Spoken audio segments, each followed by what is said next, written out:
Eu vou orar, o pessoal que está andando ainda, por favor, tome seu assento o mais rápido possível. Vou orar. Senhor nosso Deus, te agradecemos, meu Pai, por essa oportunidade que nós temos de estarmos juntos aqui como igreja, aprendendo a Tua Palavra. Usa o Teu pequeno servo aqui, Senhor, para que eu possa transmitir as verdades do Teu Evangelho, que possamos estar com o coração humilde, disposto a aprender, disposto a nos arrependermos dos nossos pecados, Senhor. Que a Tua verdade crie raiz em nossas vidas, que possamos, de fato, confiar em Ti, Senhor, assim como vimos na pregação de hoje de manhã. Nos abençoe, nos dá um bom momento de aprendizado na Tua Palavra, em nome de Jesus. Amém. Nossa aula vai ser sobre avareza e gratidão.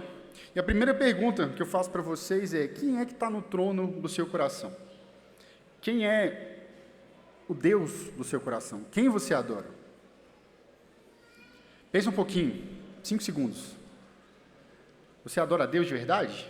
Você adora outras coisas? A resposta dessa pergunta deveria ser facilmente encontrada no primeiro mandamento. A gente deveria responder isso com clareza, olhando para o primeiro mandamento, onde nós vemos: não terás outros deuses diante de mim. E o primeiro mandamento vai tratar dessa exclusividade do nosso coração a Deus. O nosso louvor, a nossa adoração, a nossa confiança, tudo nosso, o nosso Deus, o nosso ídolo maior é o Senhor.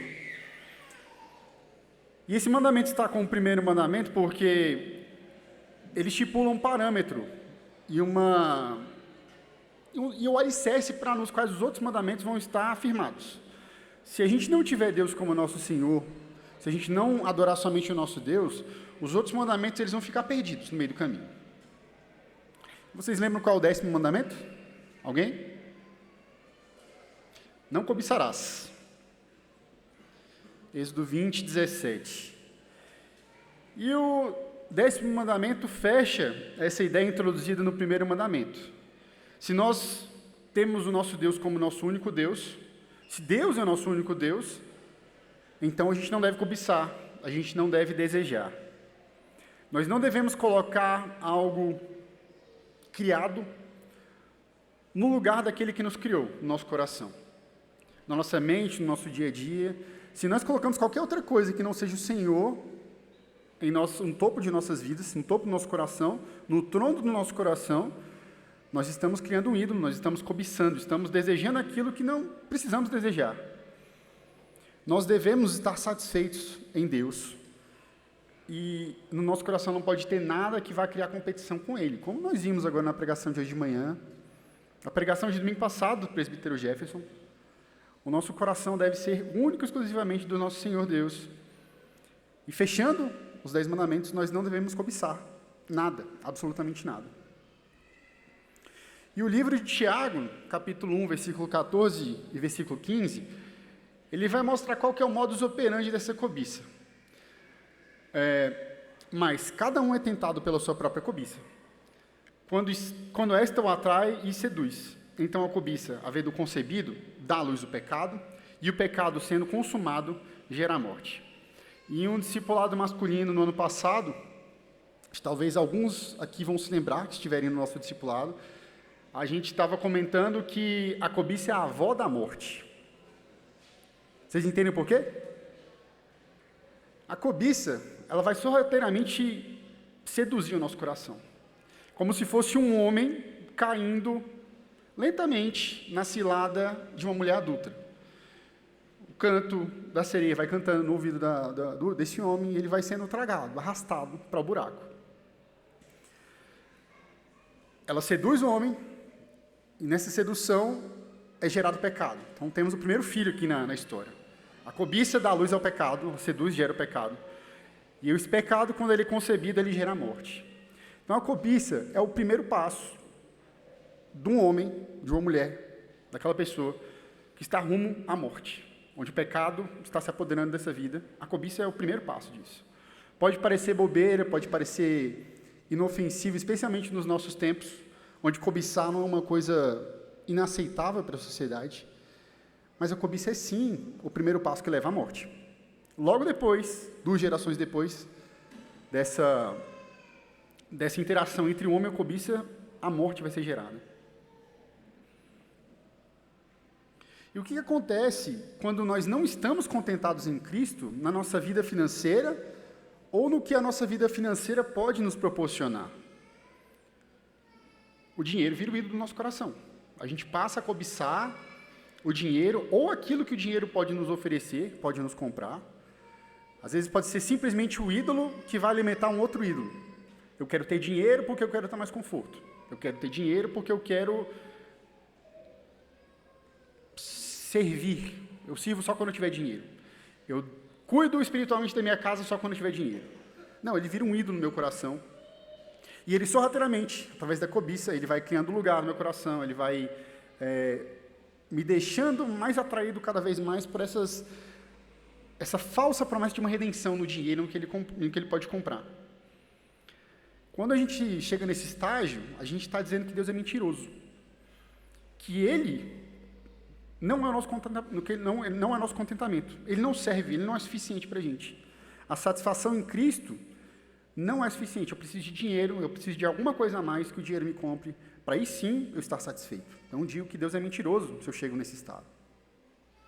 Eu sempre vou precisar de mais, eu vou querer mais, e eu vou merecer mais aos meus próprios olhos. Meus irmãos, a gente merece o inferno. Se a gente for olhar o que a gente merece, o que eu realmente faço, quão miserável eu sou, eu não mereço nada, eu mereço o inferno. E um coração que ama o dinheiro, e o que o dinheiro pode comprar, o que o dinheiro pode trazer, é um coração avarento. E essa avareza vai se manifestar de diversas formas, que a gente vai ver aqui ao longo dessa aula. Quando meu coração é avarento,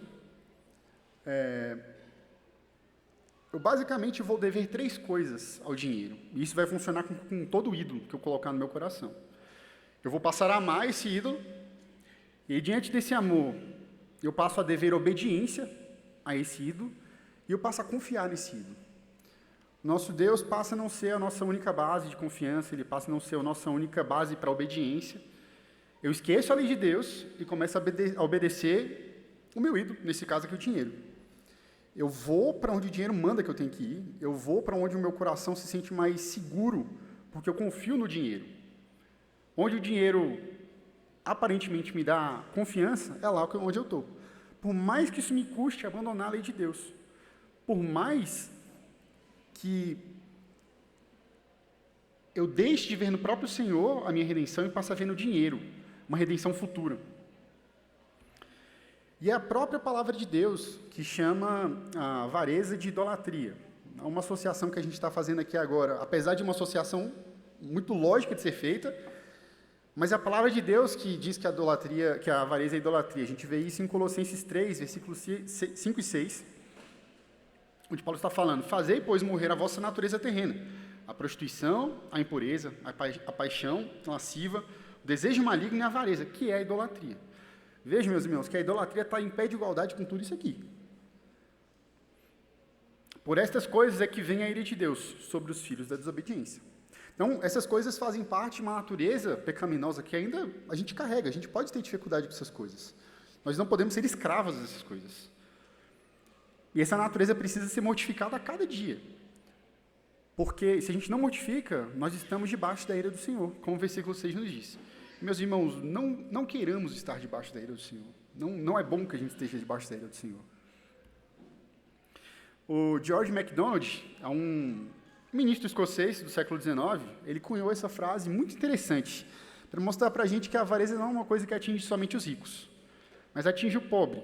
E a gente vai entender aqui como também atinge o pobre, aquela pessoa que não se vê como rica. Não é apenas o homem rico que está debaixo do domínio das coisas, do dinheiro. Também são escravos aqueles que, sem ter dinheiro, são infelizes pela falta dele.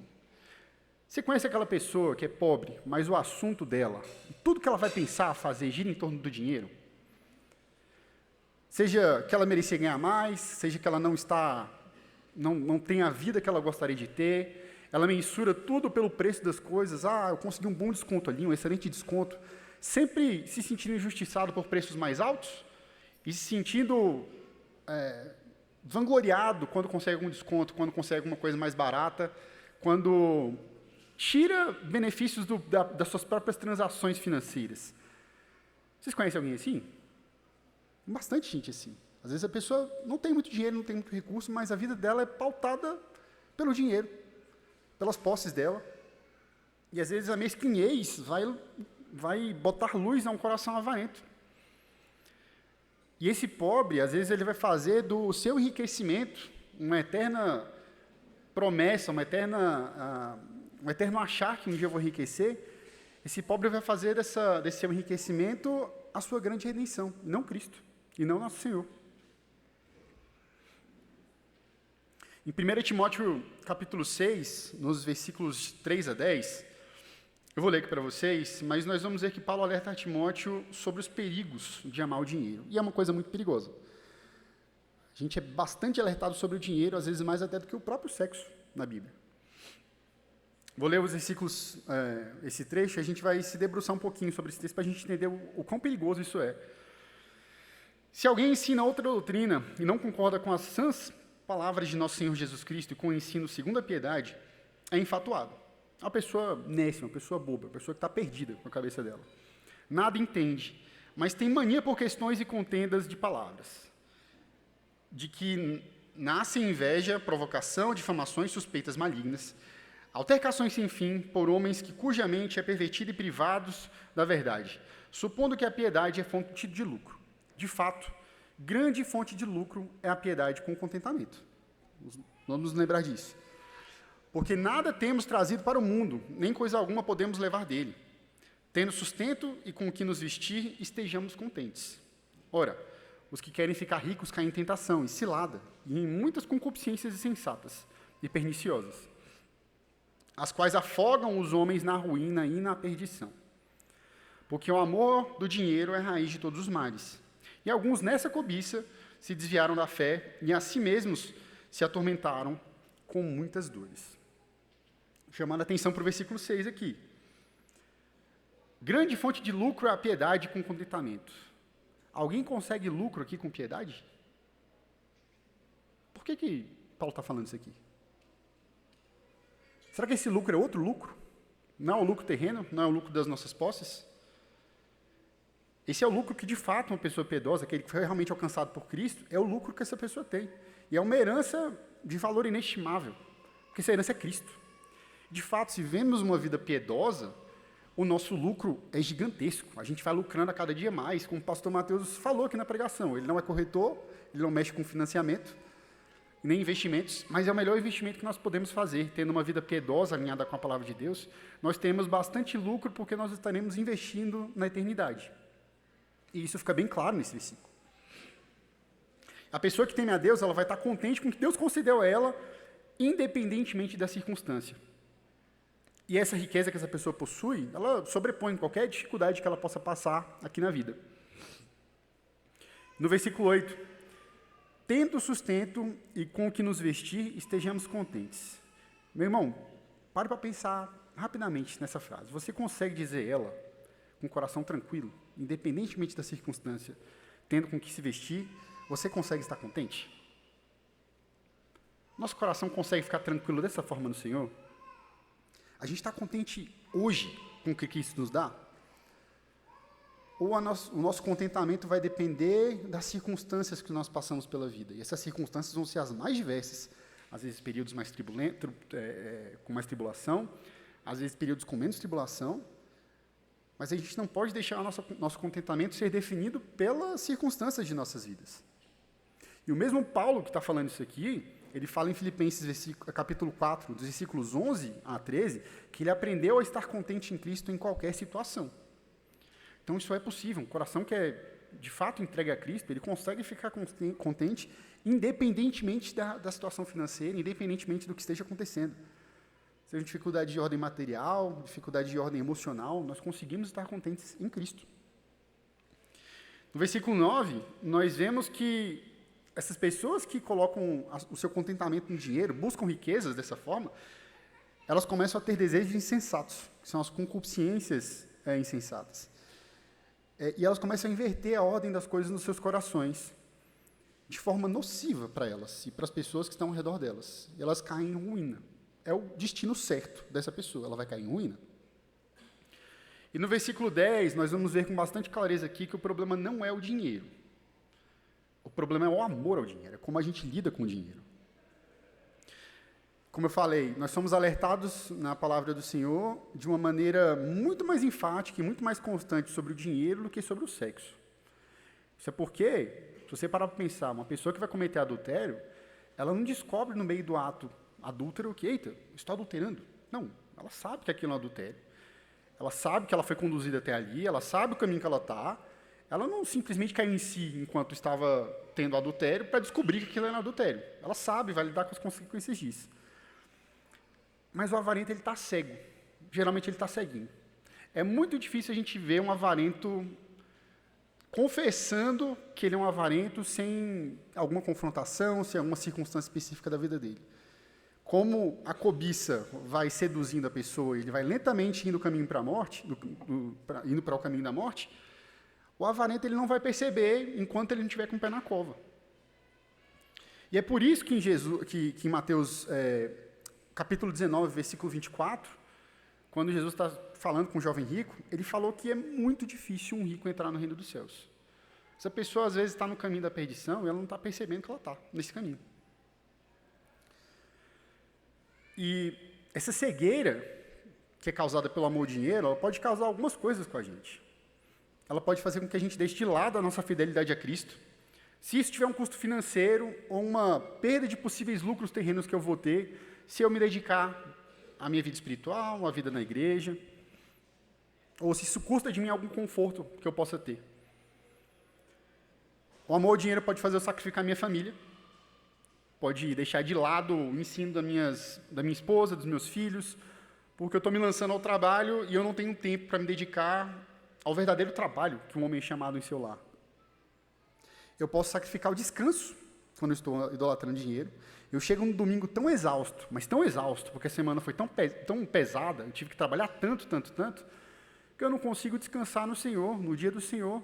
Eu não consigo vir para a igreja no culto de manhã, eu não consigo vir à igreja no culto de noite, eu não consigo ficar com a minha mente em paz, calma, sabendo que o Senhor está cuidando de mim, porque eu estou com a minha cabeça o tempo todo no trabalho e no que o trabalho vai me provisionar.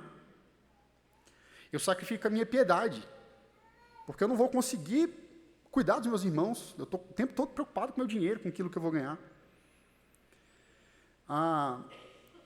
O reverendo Emílio, em uma pregação sobre o quarto mandamento na Presbiteriana CMA, uma vez ele falou sobre vermos o dia do Senhor como um barômetro. Vocês sabem o que é um barômetro? É um aparelho que mede pressão, basicamente.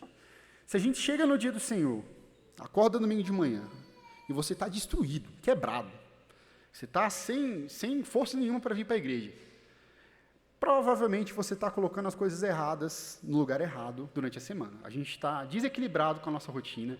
E o quarto mandamento, de guardarmos o dia do Senhor, não é um mandamento só para o dia do Senhor. É um mandamento para todos os dias. A gente trabalha os 6 dias na dose correta e no 7º dia a gente descansa, porque Ele é o nosso descanso. Se a gente pensar o dia do Senhor como um barômetro, para a gente entender como é que está a nossa rotina, a gente vai entender se realmente a gente está com ídolos no meio da semana, e eu estou ligando o modo crente no domingo na base do energético ou do café para eu poder conseguir sobreviver no domingo, ou se eu realmente estou cultuando a Deus, eu estou colocando Ele no centro da minha vida em todos os dias da semana, culminando nesse grande dia que nós estamos aqui juntos. E nós fazemos tudo isso, às vezes abandonar nossa família, abandonar a vida comum com a igreja, abandonar a nossa piedade, abandonar os nossos afazeres como irmãos, tudo em nome de ganhar mais ou de deixar de perder o dinheiro. É sempre em torno do dinheiro e do conforto que o dinheiro vai me dar. Meus irmãos, se nós nos encontramos nessa condição, o nosso Deus provavelmente é Mamon. O seu Deus é Mamon. E você está como no versículo 10, se desviando da fé e assim mesmo se atormentando e causando muita dor a você. Meu irmão, você pode estar indo para o inferno sem estar percebendo que está indo para o inferno. Se o nosso padrão de vida é esse. E as justificativas são muito comuns. A gente escuta isso bastante. As justificativas para o porquê que eu sou avarento sem dizer que eu sou avarento, né? Vocês já escutaram essas frases? Eu mereço ganhar mais com tanto que eu me esforço no trabalho. A pessoa que mede o seu sucesso, as suas posses, pelo tanto que ela trabalha, então ela acha que ela merece mais. eu não vivo tão bem quanto eu deveria ou que eu merecia. Vocês já escutaram?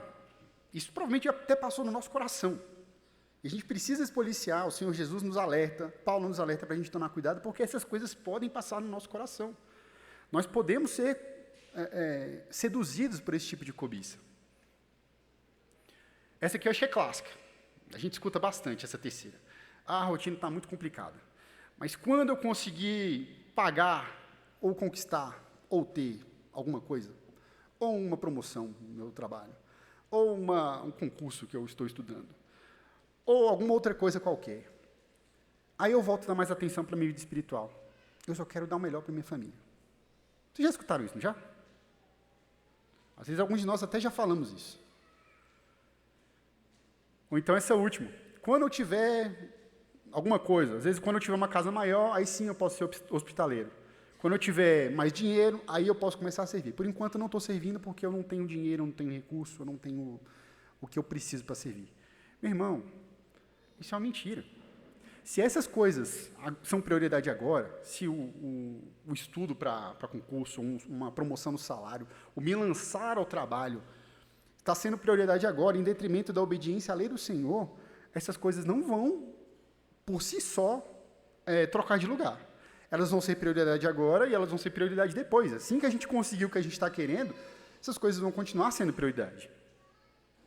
E Eclesiastes, capítulo 5, versículo 10, vai nos mostrar que quem ama o dinheiro, jamais dele se farta. E quem ama a abundância, nunca se farta da renda. Também isso é vaidade. Se a gente ama o dinheiro, não importa o checkpoint, aquele ponto de, não, quando eu chegar ali, aí eu mudo. Não, isso não vai acontecer. Se a gente está pensando assim, a gente está se enganando, e, de novo, a gente pode estar andando a passos largos ao inferno sem perceber que isso está acontecendo. O texto de Lucas, capítulo 14, versículos 16 a 24, ilustra bastante esse checkpoint, esse momento da vida onde a gente acha, não, a partir desse momento eu vou abdicar do que eu estou estudando para voltar a ser um crente como eu deveria ser. Eu vou ler para os irmãos. Certo homem deu uma grande ceia e convidou muitos. Jesus contando essa parábola para os seus discípulos. À hora da ceia, enviou o seu servo para avisar os convidados. Vinde, porque tudo já está preparado. Não obstante, todos a uma começaram a escusar-se. Disse o primeiro, comprei um campo. Ora, se você compra um campo, está tudo certo. Não, né? Você vai precisar ir lá ver o campo, você precisa cuidar dele, você precisa dar atenção ao campo que você comprou. Rogo-te que me tenhas por escusado. O outro disse, comprei 5 juntas de bois e vou experimentá-las. Você comprou os bois, sua vida não parou por aí, você vai cuidar dos bois. Rogo-te também que me tenhas por escusado. O outro disse, casei-me, por isso não posso ir. Voltando o servo, tudo contou ao seu senhor. Então, irado, o dono da casa disse ao seu servo, sai depressa para as ruas e becos da cidade, e traze para aqui os pobres, os aleijados, os cegos e os coxos. Depois, lhes disse o servo, Senhor, feito está como mandaste, e ainda há lugar. Respondeu-lhe o Senhor, sai pelos caminhos e atalhos, e obriga a todos a entrar, para que fique cheia a minha casa. Porque vos declaro que nenhum daqueles homens que foram convidados provará da minha ceia. Meus irmãos, sempre após as conquistas que nós temos, se essas forem as prioridades das nossas vidas, vai ter sempre alguma coisa a fazer depois. A gente não consegue, pelo nosso próprio coração, onde o trono do nosso coração já é o dinheiro, a gente não consegue voltar ao lugar que a gente deveria estar por nós mesmos.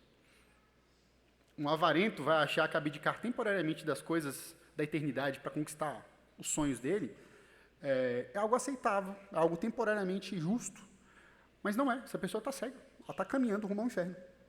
E o seu coração talvez nunca tenha sido alcançado pelo que ela diz com a sua boca, confessar, crer. Com as suas atitudes ela está fazendo o contrário. Nós fomos criados para encontrar satisfação em Deus, mas o dinheiro pode nos cegar para isso. Lucas 16, versículo 13, o Senhor Jesus vai falar, ninguém pode servir a 2 senhores, porque ou há de aborrecer-se de um e amar o outro, ou se devotará a um e desprezará o outro. Não podeis servir a Deus e às riquezas. Ou é um, ou é outro. O nosso coração, o trono do nosso coração, não tem 2 poltronas, é só uma poltrona. Ou a gente está servindo a Deus, ou a gente está cobiçando outra coisa, criando algum ídolo, especificamente aqui, as riquezas desse mundo. E Jesus vai nos advertir a tomar bastante cuidado com todo tipo de avareza, porque ela de fato é perigosa. Como a gente vê, é mais perigoso que o próprio sexo. E quando a gente vê que é todo tipo de avareza, não é só sobre dinheiro, mas como a gente viu no começo da aula, às vezes o dinheiro é meu ídolo, e através desse ídolo eu vou alimentando outros ídolos. Através do dinheiro eu posso conseguir sexo, através do dinheiro eu posso conseguir ter mais poder, através do dinheiro eu posso conseguir ter mais conforto. Então, ídolos que vão se retroalimentando enquanto nosso coração vai se afastando da presença do Senhor. Lucas 12, versículos 13 a 21, vou passar rapidamente aqui também. Nesse ponto, um homem que estava no meio da multidão lhes falou: Mestre, ordena meu irmão que reparta comigo a herança. E Jesus estava falando com os fariseus, falando tanto que eles são hipócritas, tanto que eles são difíceis de serem lidados como fariseus. Mas Jesus lhe respondeu: Homem, quem me constituiu juiz ou partidor entre vós? Então ele lhes recomendou: tenham cuidado e guardei-vos de toda e qualquer avareza. Se Jesus está mandando a gente se guardar, é porque a gente precisa de botar uma placa de alerta bem grande em cima da avareza, um pisca-alerta assim para a gente ficar atento, para a gente prestar atenção, vigiar. Porque a vida de um homem não consiste na abundância dos bens que ele possui. Lhes proferiu ainda uma parábola, dizendo: o campo de um homem rico produziu com abundância. E arrazoava consigo mesmo, dizendo: que farei? Pois não tenho onde recolher os meus frutos. E disse: farei isto, destruirei os meus celeiros, reconstruí-los-ei maiores, e aí recolherei todo o meu produto e todos os meus bens. Vocês viram? Ele fez um plantio gigantesco, conseguiu enormes lucros com seu esforço, chegou nesse ponto: não, o meu celeiro não cabe, eu tenho que destruir meu celeiro e construir um maior. Sempre vai ter alguma coisa, a partir do ponto onde você acha que é o fim, sempre vai ter alguma coisa te chamando. O ídolo sempre vai estar pedindo adoração. O dinheiro, mamon, vai estar sempre requerindo de você obediência, amor e confiança. Então direi à minha alma: tens em depósito muitos bens para muitos anos, descansa, come, bebe, regala-te. Mas Deus lhes disse: louco, você é doido, você está maluco. Essa noite te pedirão a tua alma. E o que tens preparado, para quem será? Assim é o que entesoura para si mesmo, e não é rico para com Deus. Essa pobreza para com Deus é fruto de um coração avarento, é fruto de um coração rico com as coisas dessa terra, que vai entesourar para si, e esse constante entesouramento aqui nessa terra vai gerar ansiedade. Vocês percebem que a gente está muito mais ansioso, preocupado com o futuro, preocupado com o nosso sustento, com provisões básicas que o Senhor nos assegura que nós teremos. Vocês percebem que as pessoas estão muito mais preocupadas, não conseguem dormir de noite, precisando de tratamento. Às vezes porque não conseguem acreditar na verdade da palavra de Deus. E Jesus, logo após esse trecho, ele vai tratar justamente sobre a ansiedade. Quando os lírios do campo se vestem melhor do que o próprio Salomão, por que a gente anda ansioso? Por que a gente anda preocupado com o nosso sustento? Ele dá um sustento para a gente. E algumas perguntas para reflexão. Como a gente está lidando com o dinheiro? Quem são os ídolos do nosso coração? Meus irmãos, seu coração fica mais abalado quando te falta dinheiro ou quando te falta comunhão com Deus? O que te preocupa mais? Quando nós estamos distantes da comunhão com os nossos irmãos, seja no domingo, seja no dia a dia, na semana, isso dá algum tipo de desconforto no nosso coração? Ou se o salário atrasa, a gente fica mais preocupado ainda? Será que a gente tem usado a palavra prudência como só um nome bonitinho para um medo do amanhã? Para um medo do futuro?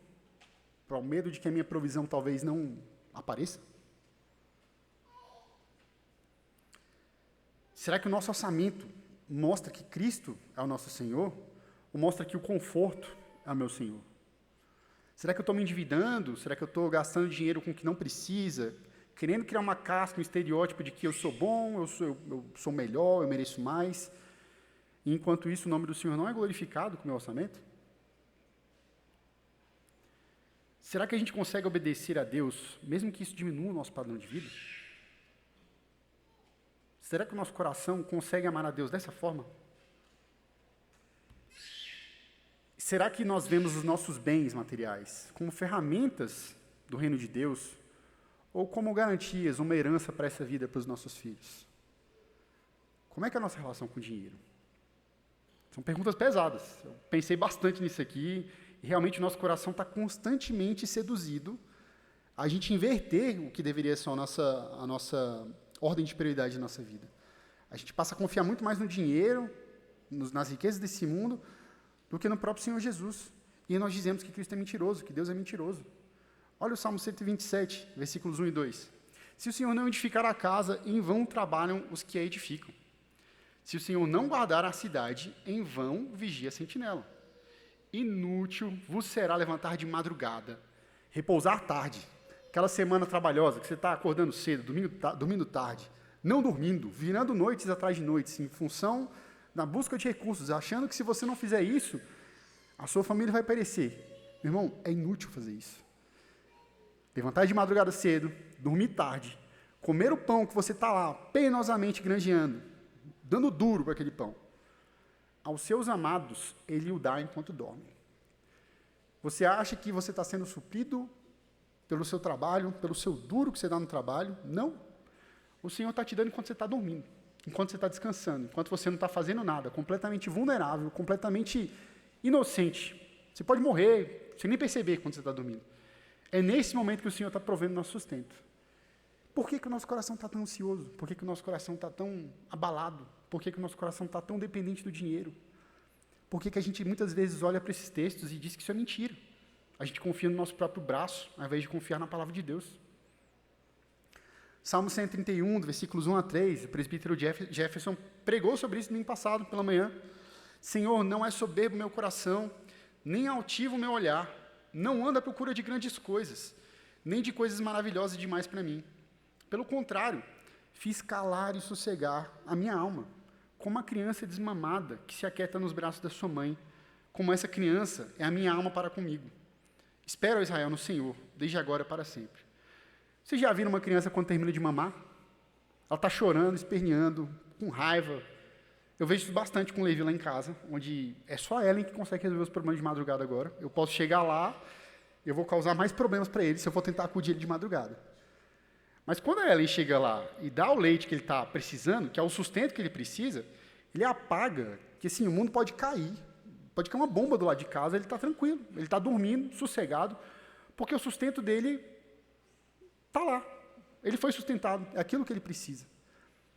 Será que a gente consegue se ver como uma criança desmamada quando a gente coloca em perspectiva o nosso Deus? Será que eu estou contente no Senhor, me vendo como uma criança que acabou de mamar, tá, com a barriga cheia, prontinha para dormir durante algumas horas seguidas, pensando que esse é o meu sustento que vem do Senhor, e eu devo, sim, confiar nele a esse ponto? Será que a gente está assim? Será que a gente está confiando no Senhor dessa forma, a ponto que pode acabar o mundo? Eu estou dormindo aqui porque eu acabei de ser sustentado pelo meu Senhor. É um sustento diário, é um sustento que Ele já nos deu em Cristo Jesus. Nós precisamos aprender a nos contentar nele. 1 Timóteo, capítulo 6, versículos 17 e 19. Paulo vai mostrar que Deus nos proporciona tudo para o nosso próprio aprazimento, para o nosso prazer. Não só o sustento, mas para o nosso próprio prazer. Mas aí a gente pode pensar, tá, mas é sustento, é prazer? É os dois. Quando nós estamos com o nosso coração deleitado em Cristo, quando nós aprendemos que Ele é a fonte do nosso sustento, e sim, é só Ele que nos sustenta, é só dele que vem o nosso sustento, a gente vai ver tanto sustento vindo, e a gente não vai se preocupar com o dia de amanhã, e não só esse sustento como se fosse uma vida no limite ali do miserável. Não, a gente vai ter prazer. Exorta aos ricos do presente século que não sejam orgulhosos, nem depositem a sua esperança na instabilidade da riqueza. A riqueza é instável. Hoje as coisas podem estar bem, amanhã não. E isso gera ansiedade na gente. Mas em Deus, que tudo nos proporciona ricamente para o nosso aprazimento. Que pratiquem o bem, que sejam ricos de boas obras, generosos em dar e prontos a repartir. Que acumulem para si mesmos tesouros, sólido fundamento para o futuro, a fim de se apoderarem da verdadeira vida.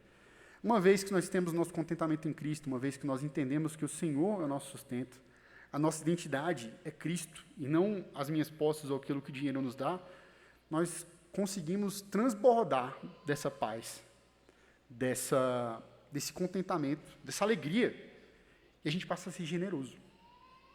É uma mudança automática.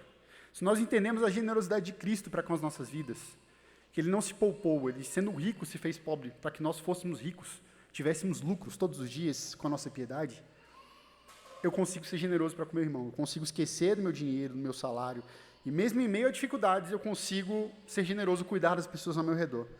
E nós vemos isso em 2 Coríntios, capítulo 8, versículos 1 a 5, onde Paulo está instruindo a igreja de Corinto sobre uma oferta que eles precisam levantar para os de Jerusalém. E ele cita como exemplo os crentes da Macedônia, que eles estavam em meio à profunda tribulação. E mesmo assim manifestavam abundância de alegria. Por quê? No meio de muita prova de tribulação, manifestaram abundância de alegria. E a profunda pobreza deles superabundou em grande riqueza da sua generosidade. É muito contraditório isso aqui que está sendo falado, mas é verdade. É contraditório aos olhos do ímpio, é contraditório aos olhos daquele que enxerga simplesmente as coisas desse mundo. Mas se nós olhamos com os olhos da eternidade, eu posso estar passando por muita tribulação aqui na Terra, ao mesmo tempo em que vai superabundar a alegria no meu coração. Eu posso estar passando por muita dificuldade financeira aqui, ao mesmo tempo que eu sou rico. Da riqueza que jamais vai ser tirada de mim. E com isso eu posso ser generoso. O pensamento aqui de um crente, independentemente da situação financeira, não é quando eu sobrar, quando eu tiver sobras, eu passo a ajudar. Quando eu puder, eu sou generoso. Não, mesmo em pobreza. Mesmo em dificuldades, eu preciso e eu devo participar da graça que é servir aos meus irmãos, que é servir ao corpo de Cristo. E não é somente ofertando de forma generosa, né, a gente estando atento às necessidades uns dos outros, não simplesmente vindo para a igreja com aquele crente que bate o ponto no domingo de manhã, no domingo de noite, achando que eu estou obedecendo a lei do Senhor, sento aqui, escuto uma boa pregação, amém, vou embora para casa. Não é isso. Precisamos estar atentos às necessidades uns dos outros, porque o Senhor nos usa para cuidarmos uns dos outros. E não é só dessa forma que o nosso dinheiro, a nossa generosidade vai glorificar a Cristo, mas na forma como nós gerimos o nosso dinheiro, os nossos negócios, nas nossas compras, na mordomia que nós temos ao usar o dinheiro do nosso bolso. Seja cuidando dos nossos irmãos, provendo financeiramente, ou fazendo compras no nosso trabalho, no meio empresarial. A forma como nós lidamos com o dinheiro mostra se nós temos um coração generoso ou não. Mostra se Mamon é o nosso Deus, ou se o nosso Deus é o nosso Deus.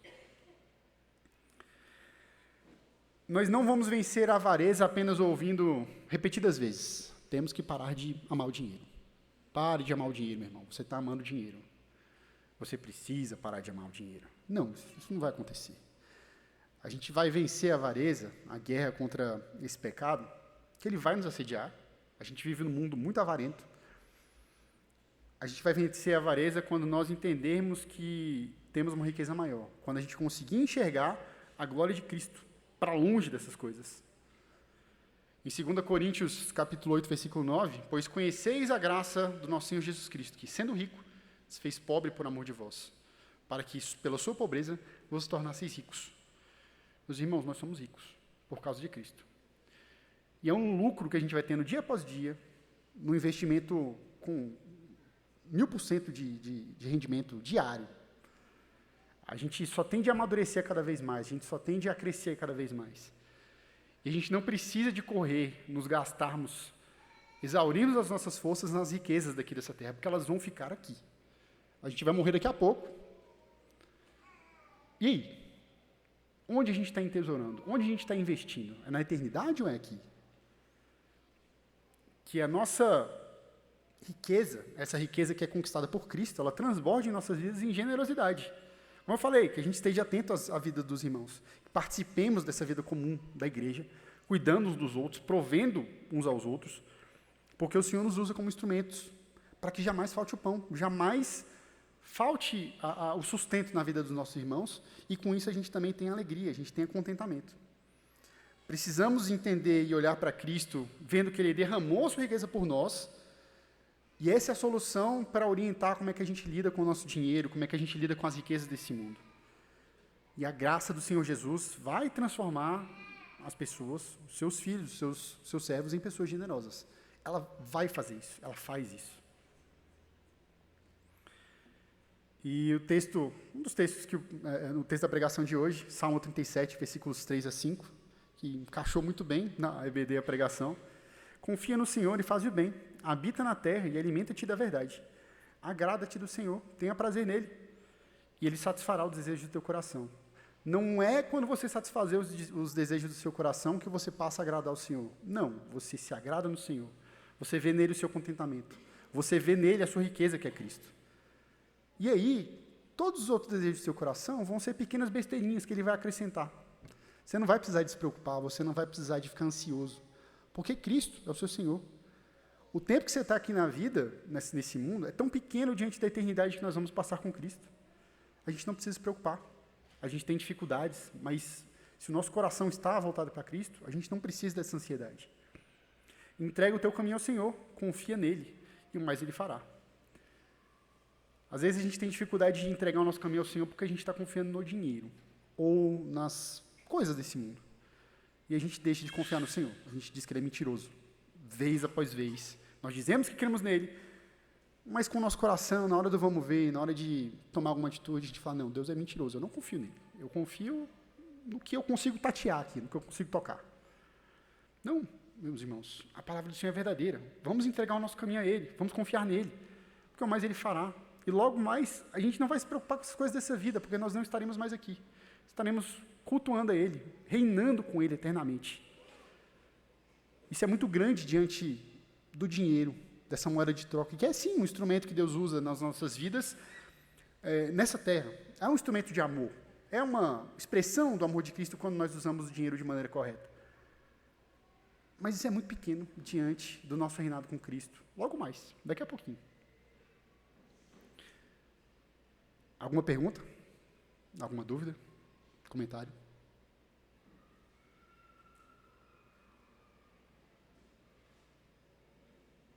Ricardo, acho que... Thiago? Eu não sei se o pessoal... Matheus, tem microfone aí? Acho que o Matheus está indo aí.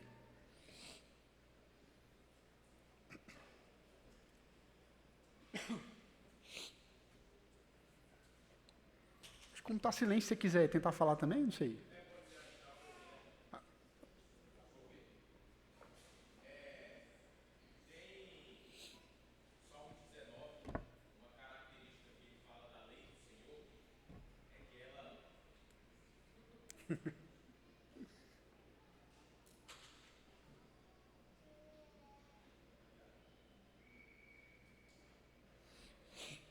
Ei, som. Uma característica que o salmista fala no Salmo 19 é que a lei do Senhor, ela é mais desejável do que o ouro, do que muito ouro depurado. E essa palavra desejável é a mesma de Êxodo 20, no 10º mandamento, ou seja, ela é mais cobiçável do que o ouro. Então a Bíblia nos mostra algo que a gente deve cobiçar mais do que o ouro. E uma aplicação que eu estava pensando aqui, Luiz, e talvez seja até mais fácil para mim falar sobre isso, que não sou um presbítero, é que uma forma de a gente avaliar a nossa avareza é através dos dízimos e ofertas. O Instituto Reformado me mandou um e-mail essa semana justamente dizendo sobre isso, que às vezes a gente tenta justificar a graça, mas no nosso coração, na verdade, está a avareza. A gente fala assim, não, mas os dízimos é no Antigo Testamento, na lei mosaica. Não é nem na lei mosaica, porque a gente vê Abraão entregando o dízimo para Melquisedeque. Então ela é uma coisa bem antes. Mas uma aplicação que a gente pode ter é sobre isso. O quanto a gente lida com dízimos e ofertas à luz da avareza do nosso coração. E muitas vezes o mero dízimo e ofertas mostra aonde está o nosso coração. É só uma aplicação para a gente refletir sobre isso também. Interessante isso aí que você falou, que, por exemplo, eu já vi gente perguntando, Luiz, o dízimo é do bruto ou é do líquido, por exemplo? É do salário bruto ou do salário líquido? Olha, eu olhei assim e falei, o que você acha? O dízimo, no Antigo Testamento, era uma base colocada, 10%, uma base que servia bem aos padrões daquela época, de algo que a gente deveria dar ao Senhor. Mas, meu irmão, Cristo deu 10% da vida dele por você só? Cristo deu tudo. Ele se fez pobre. Como o Tiago falou, a gente não A nossa medida, a gente pode ter o 10% ali como padrão, mas se a gente tem condição de dar mais, a gente dá. A gente não precisa se preocupar com isso, a gente não precisa ficar preso com relação a isso. Cristo deu tudo por nós, e realmente, dízimos é uma boa forma da gente avaliar como é que está o nosso coração. Será que eu estou calculando ali certinho? Deixa eu ver, fechar a conta aqui, deu 9,98%. Deixa eu arredondar para 10. Ou então, sei lá, deu 10,003. Deixa eu diminuir um pouquinho aqui para dar o tanto certinho. Meu irmão, não vamos fazer isso. A gente recebeu muita riqueza da parte do Senhor. A gente não precisa se preocupar tanto com isso, dessa forma. E você falou, antes do dízimo, você tinha falado sobre o Salmo 19, né, da cobiça, a cobiça ser o desejo. E, de fato, quando a gente está com o nosso coração alinhado, e Deus está no centro do nosso trono, a gente vai passar a desejar mais obedecer à lei dele.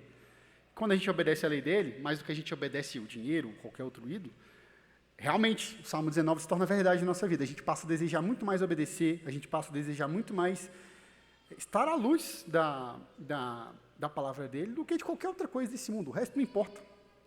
É como Paulo disse, né, que morrer para ele é lucro, viver é Cristo. Não importa. Mais alguma pergunta, comentário? Não, estou vendo mãos levantadas. Então acho que é isso. Vou orar para a gente terminar. E aí, que o Senhor nos leve em paz para nossas casas, que a gente tenha um bom domingo, que estejamos mais tarde juntos para cultuar. Senhor nosso Deus, te agradecemos por essa oportunidade de estarmos reunidos aqui, pelo aprendizado da tua palavra. Senhor, nós somos mesquinhos, nós somos muitas vezes avarentos. Nosso coração, ainda pelo resquício do pecado que há em nós, ele cobiça. Às vezes não só o dinheiro, mas cobiçamos tantas coisas, Senhor. Isso mostra que o nosso coração é realmente pequeno, um coração miserável, um coração que depende de Ti, um coração que às vezes olha para as coisas pequenas e findas desse mundo, ao invés de olhar para a eternidade, para a riqueza infindável que Cristo conseguiu por nós na cruz do Calvário, morrendo, ressuscitando, se fazendo pobre por nós, para que nós hoje tivéssemos Cristo como herança. E ao mesmo tempo que nós somos a herança de Cristo, que Ele entregará ao Pai como uma noiva lavada e remida pelo sangue dEle. Deus, nos ajuda a termos isso em perspectiva sempre, para que as coisas desse mundo se tornem pequenas, para que nós não andemos ansiosos, Senhor, pelo que a gente vai comer, ou pelo que a gente vai beber, ou pelo que a gente vai fazer. Mas, Senhor, que possamos entender que o Cristo já conquistou tudo por nós, que possamos obedecer a Tua palavra e cobiçar a obediência à Tua palavra, a Tua lei, nos deleitarmos na Tua palavra todos os dias, para que não haja espaço no nosso coração para a cobiça com o dinheiro, para a avareza. Que nós glorifiquemos o Teu nome com a forma que gerimos os nossos recursos, que glorifiquemos o Teu nome ao cuidarmos uns dos outros, estarmos com os olhares atentos aos nossos irmãos, de fato amando, de fato cuidando uns dos outros. Que o Teu nome seja glorificado em nossas vidas, que possamos viver de forma a obedecer a Tua palavra. Em nome de Jesus. Amém.